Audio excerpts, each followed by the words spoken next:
Welcome to Das Boat, Season 2, Dose Boat. Now, in Season 1, we bought a boat on the internet, sight unseen. This is what we got. This is my boat. I'm selling from neutral. I think we just broke the shifter. That boat traveled to 5 different fisheries in 3 different states across more than 1,400 miles and somehow, what was that? Survived the journey. For Season 2, we've got a new old boat. We like to call it Dose Boat, one well stocked with fishing memories. It was owned by my childhood fishing mentor, a feller by the name of John Gary. We're gonna drag this classic craft across the upper Midwest, hand her off to some of our favorite anglers, give her a few upgrades, take her to places she has and has not been before, and maybe catch a few fish. Got a muskie. And like last season, there will probably be some bad ideas along the way. Oh shit, the trailer's rolled. Wow.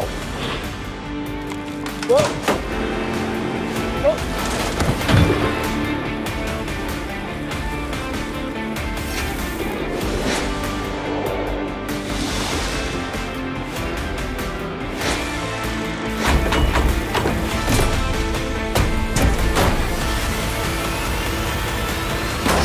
This is Das Boat.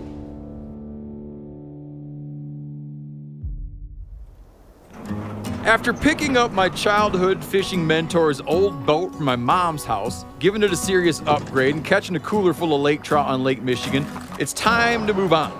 Das Boat is headed 4 hours north up to Boyne City, where my good friend Janis Putelis will assume the helm. Like me, Jani was born and raised in Michigan before heading west. Although Jani worked as a trout fishing guide for quite a few years in Colorado, his fascination with trout didn't really develop until after he left home. This trip is a little bit of a homecoming for me. I left when I was 18, but I can't say I've caught more than like a small handful of trout in the state of Michigan. There's a hatch here called the Hexagenia Hatch. This is a giant mayfly. It's about the only like famous hatch that I ever heard of when I was fishing a lot out in Colorado. You'd hear about this Hexagenia Hatch here in Michigan. Yeah, so these giant mayflies hatch at night, and that's when the fish are eating them. So you gotta go fish at night, which is something I've never done. So I'm driving around Boyne City, Michigan this morning, looking for a guy by the name of Kozminski. Goes by Koz. Jani shouldn't have any trouble finding Koz's place. Fly fishermen like to announce themselves and their property with all kind of dorky signs, cheesy vanity plates, and tons of product stickers. Good morning, sir. Morning, Brian. Brian Koz. Nice Janis, to meet you. nice to meet you. Excellent. This is the beautiful boat that we get to play with? Yeah, man. Gorgeous starcraft. Wow. So we're gonna hit the Manistee on the west. We're gonna hit the Au Sable on the east. So we're gonna be fishing mostly brown trout, brook trout water. Right. How old is this? This is like... It's gotta be 40. Actually, it's 47 years old, but you know, he's pretty close. But it's not too big, which I No. think is advantageous to us. Very, very key. We need some kind of seating. So mostly fly fishing? Is that what we're doing up here? Well, I think for half of the day we can throw a spinning rod and panther martins, rapalas, and see if we pull some big fish out of some deeper water. So we gotta row this thing, or we gotta control it somehow. We're not gonna run an engine. We need some oars. We do. We need to do some side mount placement here. Yeah, there's probably no manual under the seat that says if you're gonna add in oar locks, put them here. Not in a 1974 Starcraft 14-foot Bassmaster Classic. No, but we got a lot to look at. We got a lot to do. So, what do you think? Should we try to get this bad boy off? Yeah, for sure. First, Jani and Koz need to yank off the outboard if they want to have any hope of getting Das Boat down a sometimes narrow and sometimes shallow trout stream. That thing is over 200 pounds of extra weight. But unlike in my previous episode, they don't have access to a fully stocked boat shop with a hoist. Instead, they'll need to build a structure to lift and secure the motor. Using simple sawhorse brackets found at any local hardware store, they're building an A-frame out of 2x4s with a come-along hanging from the top. You know, real sturdy. Hopefully, their handiwork holds and that shiny new motor doesn't come crashing down on Jani's foot. It'll definitely hold an engine.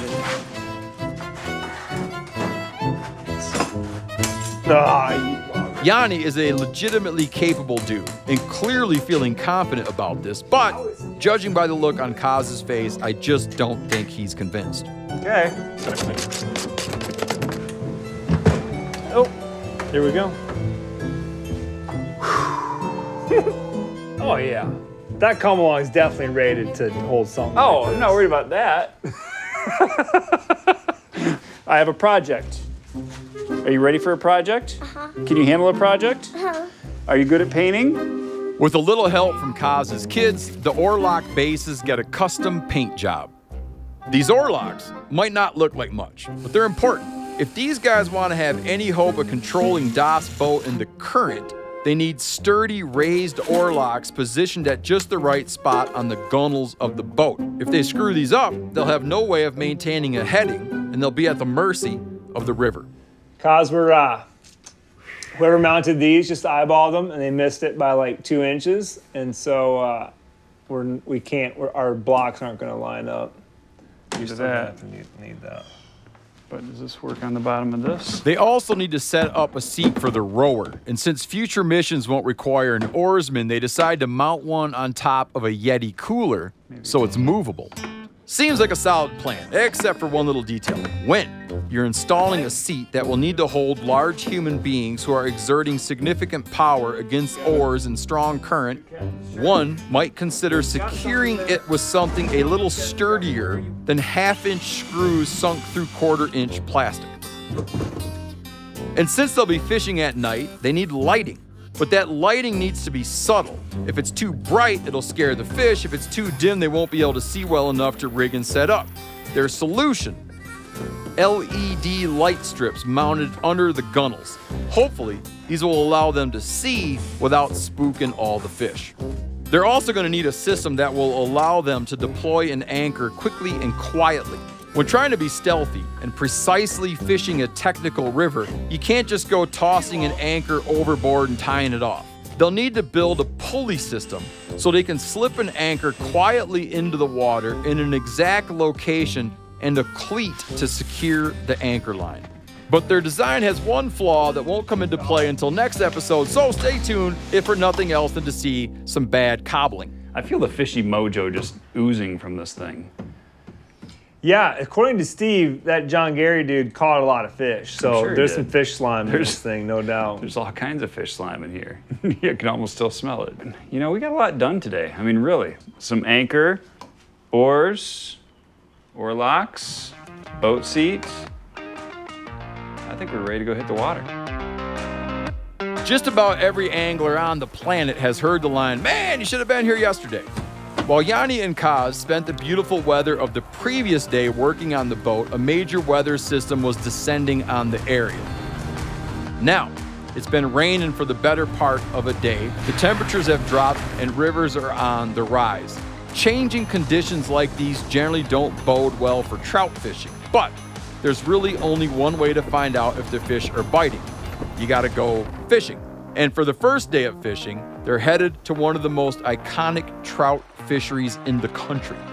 The Au Sable has been a popular trout river since the 1870s. Wealthy auto industry types like Henry Ford packed train cars from Detroit and made their way north to fish what they referred to as the holy waters. Back then, these waters must have felt pretty damn magical, as every riffle, run, and pool was jammed with grayling and brook trout. 150 years ago, this river produced huge populations of big-ass brookies. Today, a 6-incher like this one is considered respectable, but at least the brook trout are still here. Grayling, the other native salmonid that made this river famous, disappeared before the turn of the 20th century. Grayling are easily identified by their iridescent colors and their large sail-like dorsal fin. They may be some of North America's most beautiful freshwater fish, but they're one of the easiest to fool. Grayling are what you might call opportunistic feeders. They eat just about anything that floats past them. Insects, small fish, even mice. For over a century, anglers and conservationists have been trying to reestablish wild grayling up here, but so far, it hasn't happened yet. We need to keep trying.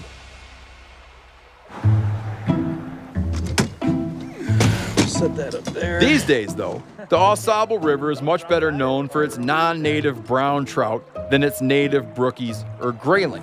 After being stocked here over 100 years ago out of barrels, they've made themselves pretty comfortable, assuming the role of apex predator and growing to impressive size. They don't get big by making mistakes, so the guys are going to have to be very quiet, very good, and very lucky to pull this off. The plan is to fish for those browns using artificial mayflies. When mayflies hatch, they often get trapped on the surface of the water, making them easy prey for feeding fish. When trout are actively feeding on floating insects, fly tackle can be a more effective method for catching them than conventional spinning rods. But conditions have to be perfect for this to work out. The bugs need to hatch and the fish need to focus on them. When it all comes together, it's a hell of a lot of fun.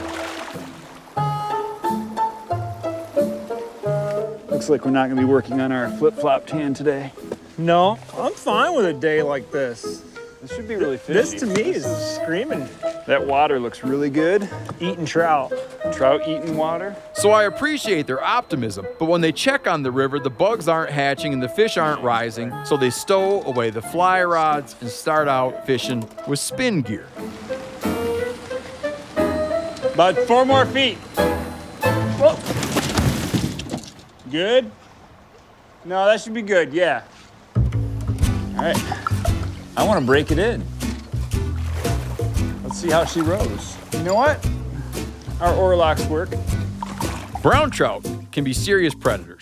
Just because they eat small insects doesn't mean they'll pass up a 6-inch bait fish if they're in the mood to kill something. The question remains, however, what kind of mood are they in? Are they looking for one big meal, or are they waiting on the mayfly hatch? Nice cast. Purple irises on the left. When you see irises, the phrenology is the time of the year when the water temperatures are right on the purple irises, we should be seeing hex as well. Come on. Right? There should be fish all day. As the day gets later, Jani switches back and forth between fly and spinning gear, trying to dial in exactly what these fish want. As a well-rounded angler, he's got the chops to switch tactics, which gives him a better chance than most at success. But so far, the fish don't seem to give a damn how well-rounded he is or how pretty his casting looks. You're in the food path, right? For sure. It's just surprising with all these bugs, man, that you can't just look down that food path and see Rises. you know? When you hear a conversation like this one, you know the fishing sucks. Oh, it is. Is that a brookie? No. This is not the fish they're looking for. You got it? You need Hemos. He's gone. Well, I hope John Gary's looking down from heaven on us and happy what we're doing with this old smoker craft. I hope he gives us some good luck on getting some fish tonight. Who knows? That might have been the first trout ever brought into this boat. It very well could be. At least in the Au Sable River brown. All right, so now we just hang out, eat a sandwich, and wait until it gets really dark. This is a really good spot. We have a good little feeding lane down here around the way. Again, our biggest concern is the fact that last week was 90 degrees on Friday. Here we are 3-4 days later and it's a high of 60.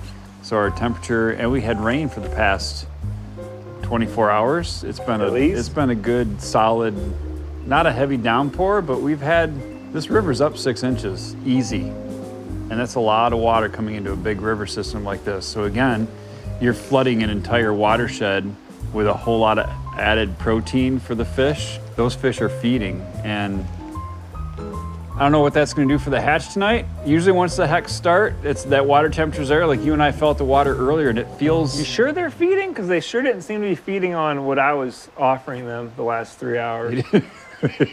They were denying everything that we offered them. Whatever, you had a couple of hits. I think a worm under a red and white bobber might have been the ticket. Now it's a waiting game. The famous nocturnal hex mayflies actually live in the soft river mud for most of their lives. During the right time of year, when the temp and river conditions are just perfect, they crawl out of the mud, float to the surface, and hatch as an adult bug with wings. The question on everyone's mind, at least on this river tonight, is will the bugs hatch with the recent changes in weather? Fishing this close to the solstice, you know, the longest day of the year, makes this a late night pursuit. I say we go get in position out in the middle of the river. We want to get in spot before they start to feed. Okay.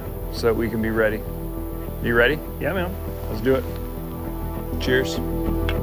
Around midnight, the big bugs actually start to appear in significant numbers, the first positive sign the guys have seen all day. Now, they just need the fish to start eating them. Janis and Koz spend the next couple of hours straining into the darkness, listening for the sounds of trout slurping insects off the surface. They can't turn on lights because they'll spook any fish that might be around, so it's an auditory game. Listen for a fish and try to cast in its general direction.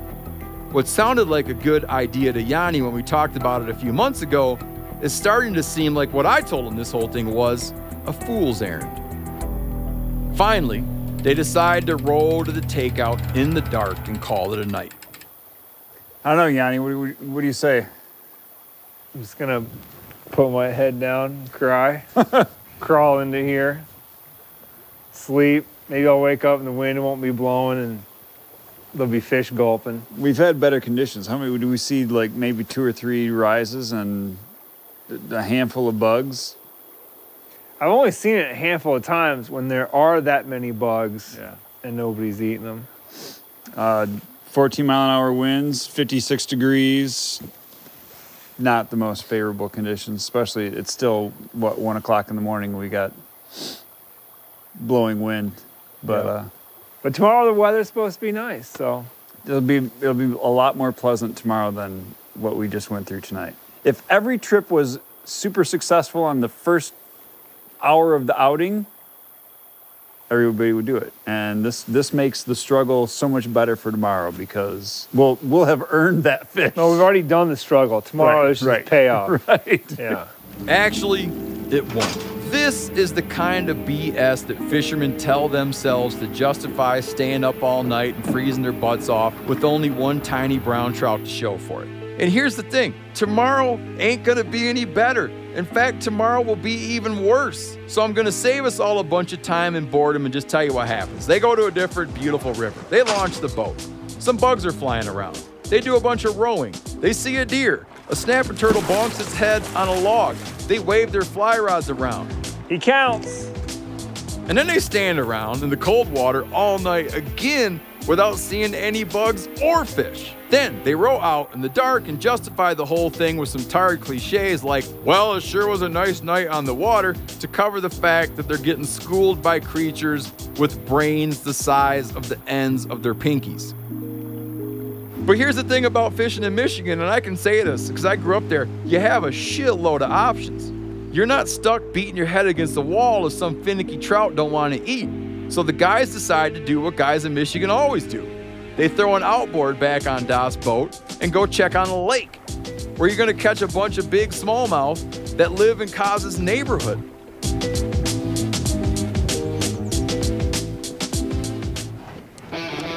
Fish. Nice job.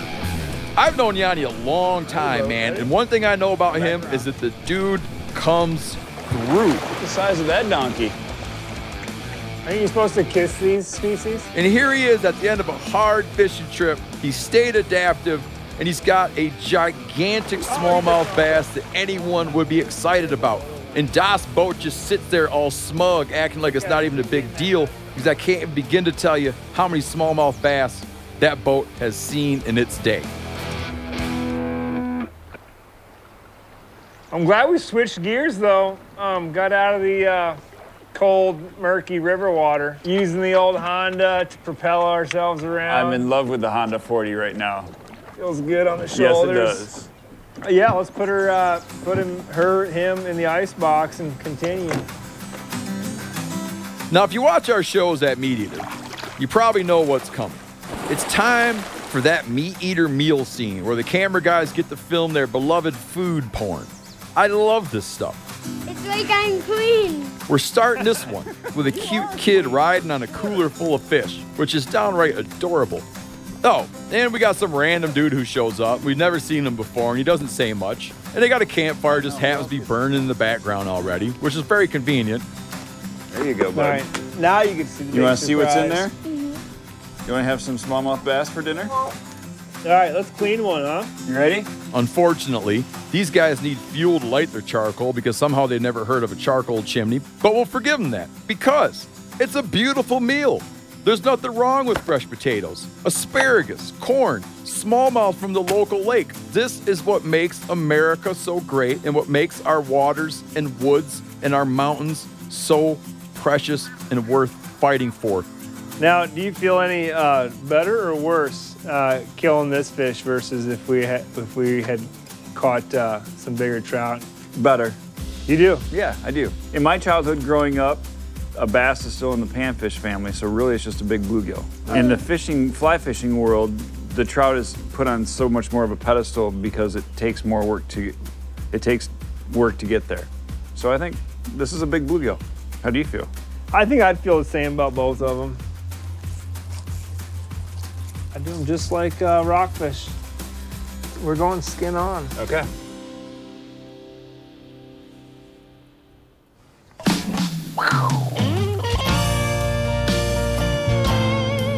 I just had my first bite with a little sliver of garlic. And those smallmouth and garlic goes well together.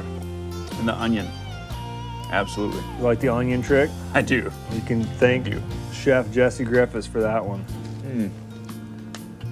I've only had it fried up until this point, but man. That's a good way to go. That's a good eating fish right there. It is. I'm glad we switched gears though. And What a fun day. I honestly bumped over from the from the lakes Trout. to from the river to the lake. I think this boat's heading now, it's leaving Michigan and it's gonna go across Mackinac Bridge, hook a left, and then enter Wisconsin. And I believe it's gonna continue to do some smallmouth fishing. If you could meet those guys and talk to them, the guys are gonna fish out of Das Boat next. Oh my Do you have any gosh. tips? Would we have for any 'em? tips? Cup holders. I had nowhere to put Yeah. my coffee. Yeah, I'm surprised a guy like John Gary could put all those hours of fishing in without cup holders. I would suggest too that they look for another set of oars. Another set of oars and maybe a better anchor system. Yeah, That it needs was- to be dialed in. that We're was close, but it close. needs a little more hardware. Yep, I agree.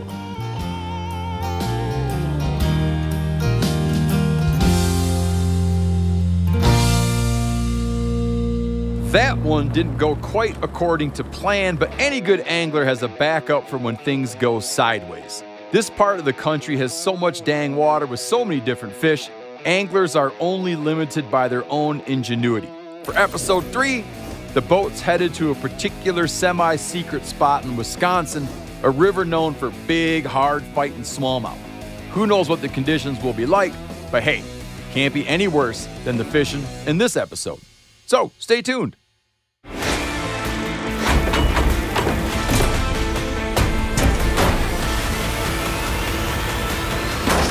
This is Das Boat.